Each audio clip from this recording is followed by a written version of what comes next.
So here we have the HAF XM mid-tower case, and we're going to be installing our system inside of it. The first thing you're going to want to do is install your motherboard. Now, they do not include, or they do include standoffs. There's only 4 that come installed, so if you're using an ATX motherboard, you're going to need to install them. And I have most of them installed here except for one, and they do include this nice little topper here. I'm not sure if you can see that. That allows you to, once you have one installed here, which I'll show you, put this last one in.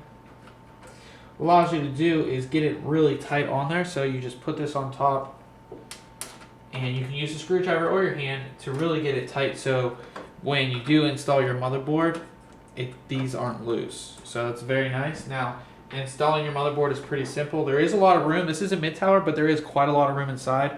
So you simply just put it in there, line it up, and you will screw it into place with the included screws. Now that our motherboard's installed, it's going to be time to install our hard drive here. And we're just using a regular Western Digital 3.5-inch hard drive. And you just take out one of these hard drive trays. And remember, these support both 2.5-inch and 3.5-inch hard drives. So if you have an SSD, you would actually screw it on. But these ones use a toolless system, and it's pretty simple. What you want to remember is you want your ports to be facing this way so you can route all the cables behind. Now, they use a simple toolless system. Sometimes it's a pain, but usually it's pretty easy. You want to line up these little screws here with the side openings on your hard drive. And it should be pretty simple to do, but like I said, sometimes it can be a pain. Once you get them lined up, it is pretty simple here. Just do them one by one, make sure they are in there.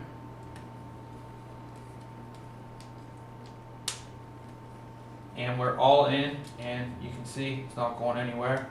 And you simply just slide it right back in there and lock it into place. Optical drive installation is very easy. The first thing you're going to want to do is remove your bezels here, but to do that you need to take the front part off of the case. Now, you don't want to take the front part off of the case if you have your hot swaps in, because they're actually going to break. So you need to take these both out first. So take the first one out, and we take the second one out here. And now to get the front part off of the case is very easy. Just pull from the bottom, and it pops right out just like that. Now what you want to do here is you have your 3 bezels here, and they simply just come out like that. And we're only going to install one optical drive, so we're just going to take the one out. And you can put it right back on here. Very easy to put back on too. You just line it up like so. Press it against it nice and hard so it's in. And you can put in your optical drive base. It slide right in. I'm going to move over here to this side so you can see, and so I can unlock. You want to unlock the tool system on the side.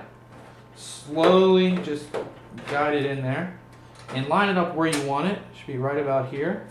And you press the lock button over and it will lock into place. And now you can see our optical drive isn't moving. Finally, you want to put both of your hot swaps back in.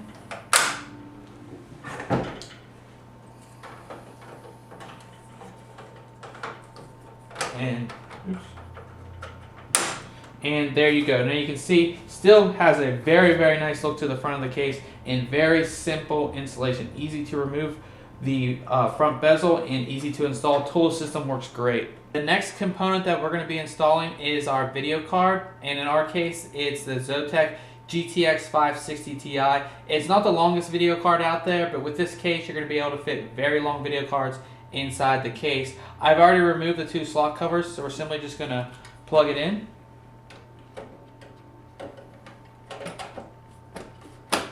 And it goes in very easily. Just put in the 2 thumb screws to secure it in place, and the next thing we're going to be installing is our power supply. The last component that we're going to be installing is the power supply, and we're using an Antex 650 watt power supply. I've moved this cover all the way back so I can get it in here nice and easily. Now, you can completely remove this cover if you don't want. It can be moved back and forth. It is a little hard to move back and forth. You have to use a lot of pressure, but installing the power supply here, it just simply goes in like this.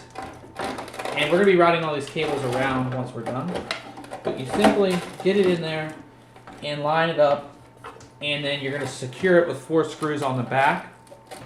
Now that we have our power supply installed, I've routed all the cables around the back side of the case, and this is going to make it very easy for cable management and also to keep the front part of your case clean. Now the first thing you want to do is find your CPU power, and we did route it around the top. This is our own extension cable. Cooler Master does not supply an extension cable for your CPU power, but easily connect this up, and you can hide it in there pretty easily actually. Now the next thing, the most important thing, is going to be our actual power connector, and that is going to go through in this top one right here.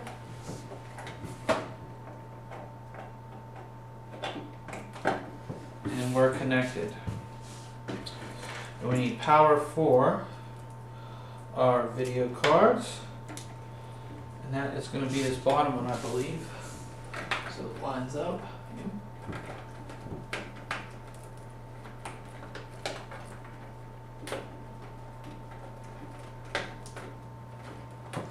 Okay.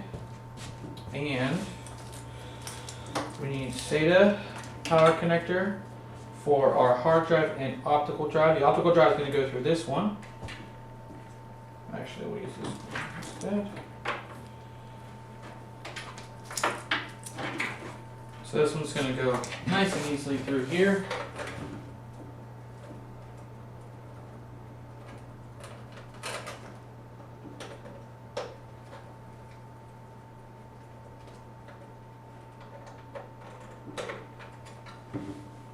Okay, now finally we have for our hard drive, which we could use that one, but we're going to use this one instead.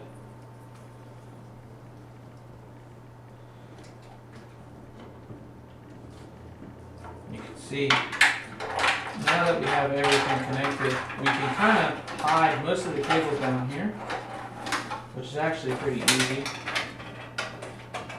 That way. So we can hide almost all of our cables over here. And I'm not going to do it all because I know you guys don't want to watch me route cables.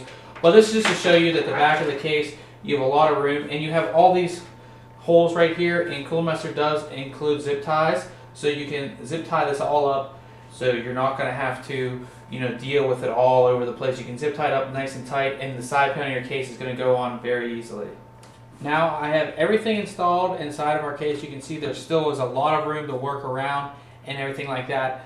The PSU cover here does not actually go across the power supply itself. It's made to cover up all your cables right here, so it just gives it a really clean design. Again, it can be removed if you don't like it, and this is as far over as it goes. So if you do have a longer power supply, it's going to cover part of it, but if you have a smaller one like I do here, it's not going to cover it all the way. As you see, our video card fits here, no problems, and we have quite a lot of room if we have larger video cards.